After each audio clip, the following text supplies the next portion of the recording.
Global Voices on Taiwan.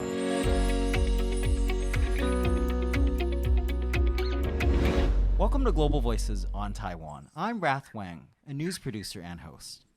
Hello, everybody. My name is Vincent Chao. I'm a Taipei City Councilor as well as the director of the DPP's International Affairs Department. Thanks for tuning in. We'll be exploring with you on how the latest world events from near and far impact Taiwan and how this island nation shakes the world. We invite international journalists, experts, policymakers, as well as city mayors to talk about Taiwan and to share their thoughts on current events here. We're very happy to have Mayor Andrew Chou of Diamond Bar, California. He joins us from the U.S. Your life story is impressive. Many, including myself, ask, how did a Taiwan-born business leader become the mayor of a major city in America's largest state? In economic terms, California is also the largest subnational economy in the world. So thank you, Vincent and Rath, for having me on your show today. It is always a pleasure to speak to people who are interested in the work that we do, especially coming from my home country of Taiwan. It's especially a special moment for me. So thanks again for having me.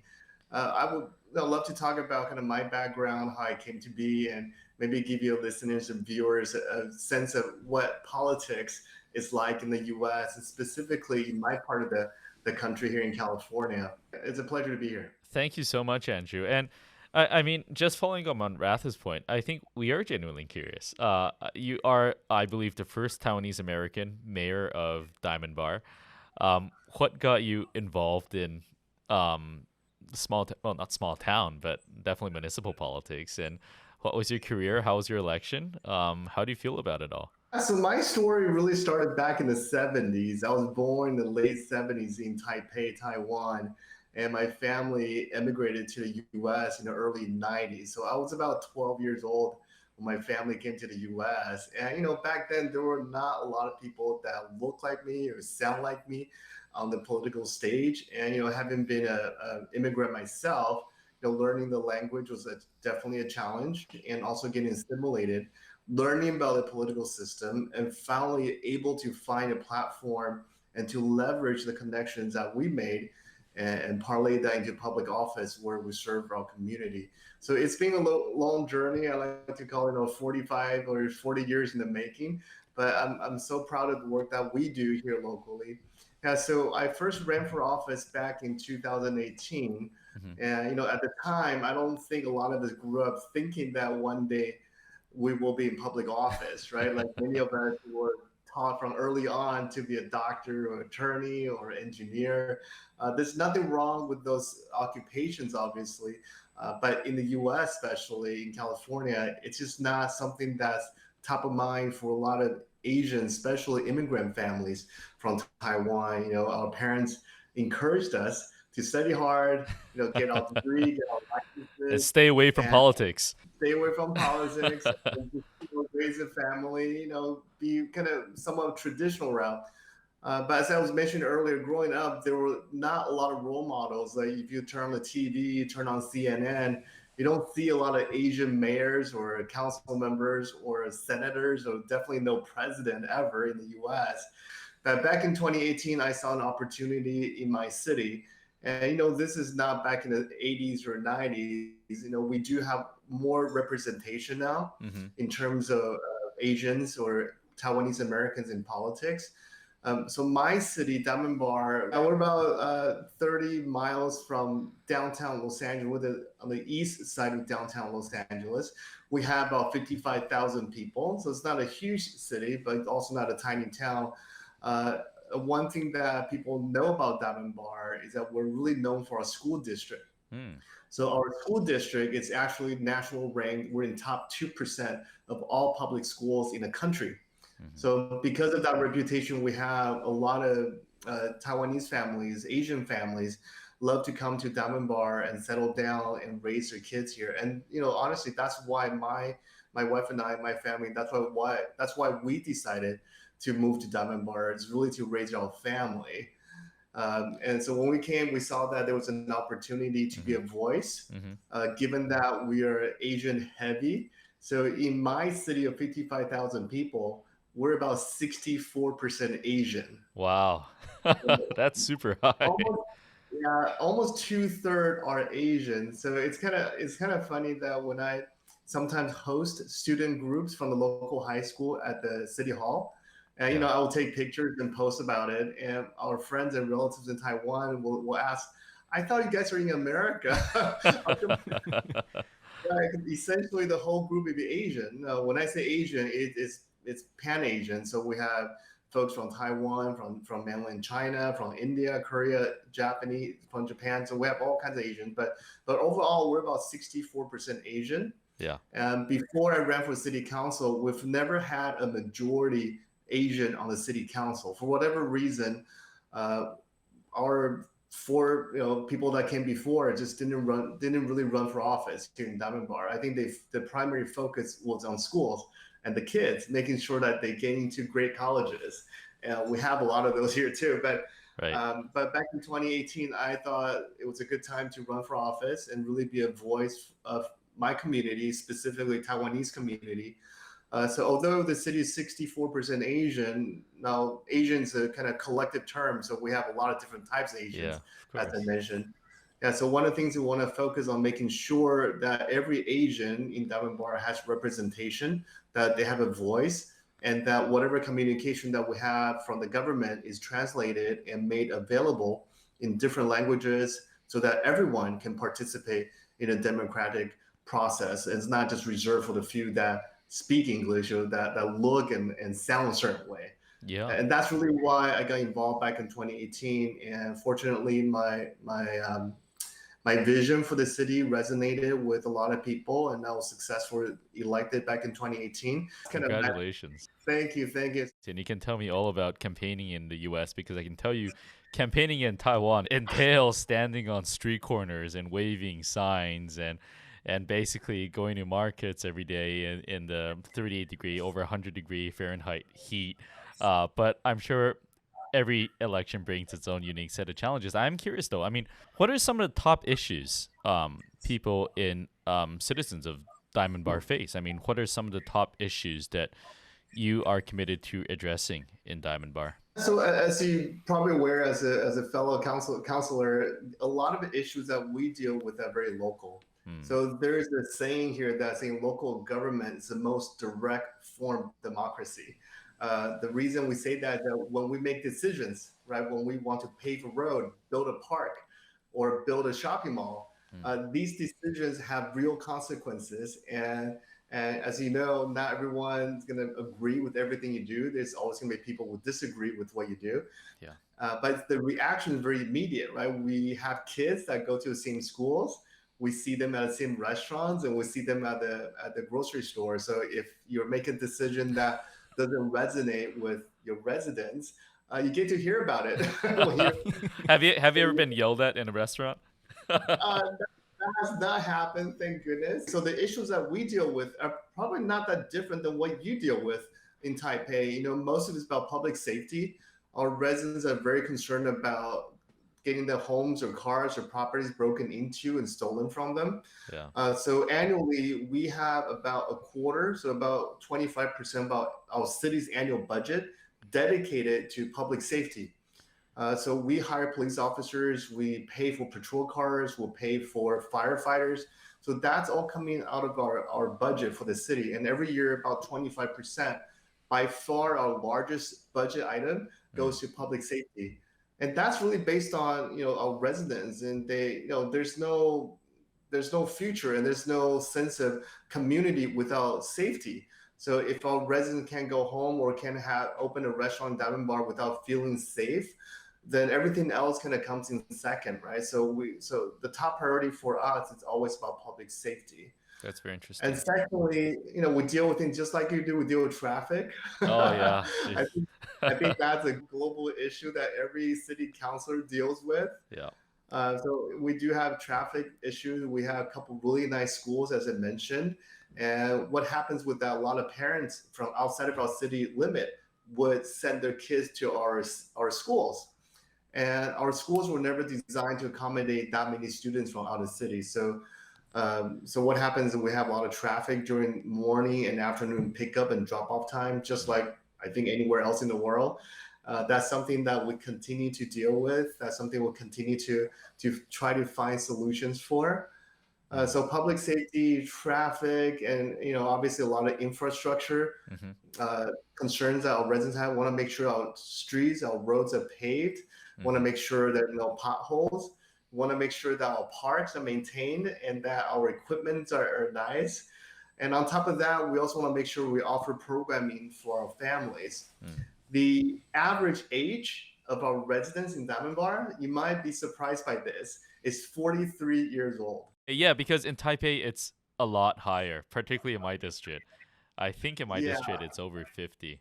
yeah, we're 43. And I think the reason for that is that because we're primarily known for our schools. So the city hosts a lot of programs for families. So we had concerts at the park, for example. Every summer vacation, we host about 8 or 9 different concerts at the park. We show movies for the family.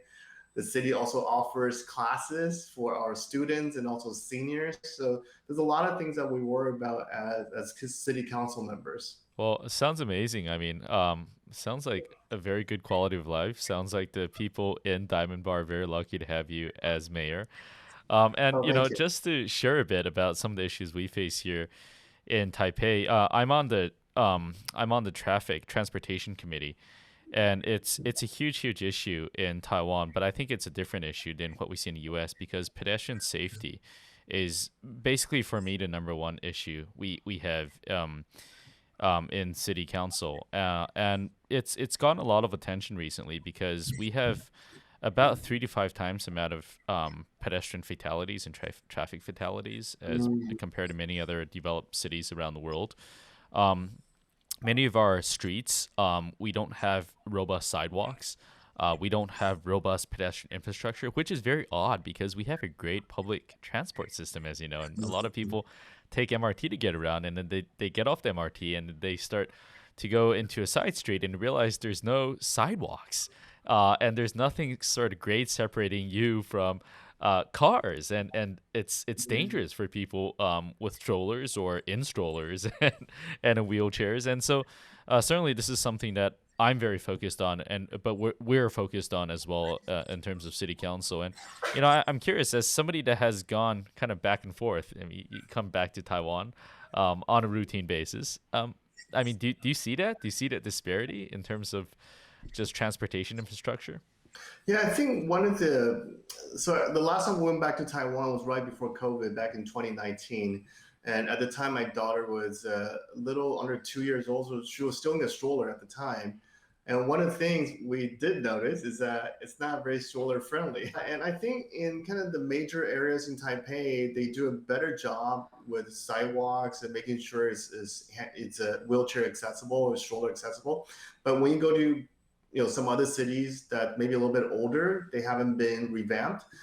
Yeah, accessibility for those that are wheelchair bound or even strollers is a big issue. We did notice that.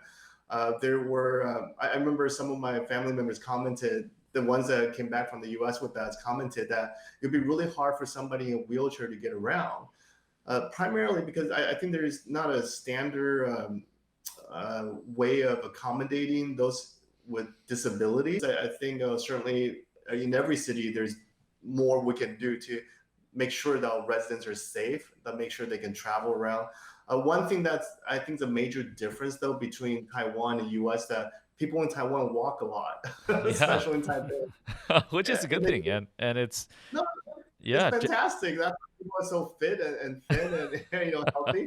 But in the US, you drive everywhere. We have a supermarket that's probably within zero point 0.2 miles away from the house, but you will never see anybody walk on the street going to the supermarket. yeah. I mean, we Yeah. have our advantages here of having a higher density, and I think urban planning that is basically very, I would say, consistent in terms of that density around the city.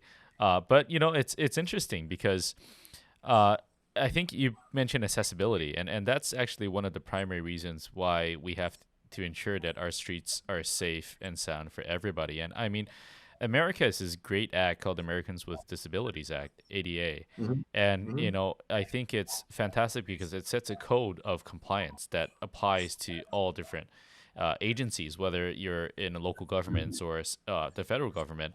And certainly this is something that, we need to continue looking into as Taiwanese people, which is how we can ensure a more consistent and safe experience for everybody that lives within our city. You had mentioned public safety as well. So this is actually not a huge issue in Taipei because I think generally speaking, our streets, not our streets, our city is quite safe, and we've been, I think, very good in terms of building good sort of relationships between our policing institutions as well as our communities, and there's a high degree, I think, of trust between the two sides. And certainly, I think this is one of the advantages that we can definitely share going forward. But I did want to just take us out of the kind of local framework for a second and mention something which I thought was personally very, very interesting, because you were a guest of honor at President Biden's State of the Union address this year. And that must be, that's a huge honor. I don't think, he gets a huge quota to invite. And I'm sure you were chosen for your contributions, but also for the fact that you represent a new breed of municipal mayors that are diverse and that as you say, have made diversity part of your core planks going forward. And how do you feel about that? Being invited to the State of the Union is one of the things that I think I'll talk about it to my grandkids one day. It's just not something that happens on a daily basis. It's a huge honor. As you mentioned, it's a very limited number of people that gets invited every year, and it came out of nowhere. I was deeply honored and will forever cherish the memories that I've made. So I think that opportunity came about. It's really a societal shift to more recognition of Asian representation in government. And this goes back a few years. So when COVID happened, the entire Asian population became a target for discrimination. And there was a lot of violence that was committed against Asians. And that became a huge issue and a huge issue in the Asian community. And because of that, and I had the opportunity as elected officials to speak up at various events, and luckily we were able to build a coalition of not just Asian American elected officials, but Latino elected officials, African American elected officials. Everyone spoke with one voice to say that, hey, you cannot discriminate against one group of people, because that discrimination can easily pour over into other groups. So we have to stop that where it even begins. So during COVID, there was a lot of opportunities to speak up. I think that's for the first time in a long time where Asian Americans had a voice in mainstream media. It's almost on a daily basis where we hear Asian American elected officials talking about COVID, pushing back on the narrative that somehow Asian Americans are to blame for the virus. Every day we're on, and I was also on some national media at the time to push back on that narrative. So combined with that, so once COVID kind of let up back in the late 2022, after that, and then we unfortunately had a shooting in Monterey Park. I don't know if the news traveled to Taiwan, but in Monterey Park in California, where I believe there are about 80 or 90% Asian population, there was a mass shooting committed by an Asian man against other fellow Asians, Taiwanese and Chinese people mostly. And I believe 10 people were killed at a dance studio and 11 others were wounded prior to 2022. There was a whole series of them. There was a Taiwanese church in Orange County where somebody broke into church when they were having a service and killed somebody. I believe killed a few people at a church in Irvine here in California. I think it was Dr. John Cheng, right, that got Yes. that. He was a hero. I actually wanted to ask you a bit about that. Did that actually raised the profile of Taiwan in the U.S. because of that, because of his bravery, saving everyone? And do you feel that Taiwanese Americans, and given that he was born in Taiwan? So when that incident happened in Irvine, it did bring up the word Taiwan, in a positive light, because we have someone with Taiwanese descent that was jumping to, save lives. So that really helped raise the profile of Taiwan. And I think that's what we're lacking here. So I think it's contingent upon those of us who actually are from Taiwan to speak up about my root as a Taiwanese American, and just, don't apologize for it, but be proud of that and continue to raise Taiwan's profile in the U.S. And just before we close, how does Diamond Bar and Taiwan interact? No, as mayor, I'm certainly open to that. I know a number of cities, neighboring cities have relationships, sister city relationship with Taiwan. I believe West Covina has a sister relationship with Tainan, I believe, and there's a number of cities that have sister relationship with cities in Taiwan. So as mayor, we're certainly open to that. Just like we'll be open to learning and benefiting from the experiences of other cultures, other cities. Yeah, we're certainly open to that. If the opportunity ever comes up, if you have a delegation from Taipei that wish to visit us, we'll be happy to set that up. And vice versa, we might be coming to visit you one day. Yeah, that would be fantastic. I mean, as you said, I mean, this isn't limited to just Taiwan or the United States. It's really about municipal relationships and finding best practices and finding ways to work together for the benefit of our residents here. And thank you again, Mayor Andrew Chou. You've been such an inspiration. And it's so fantastic talking to you. And congratulations again on your election and re-election. And we hope to continue hearing many great things from you and from the Taiwanese American community in years to come. Thank you so much for joining us on Global Voices on Taiwan. To ensure you don't miss out on exciting insights from the island nation's captivating stories, make sure to subscribe on your preferred podcasts and social media platform. You can also check out our full video on YouTube. Take care and stay safe.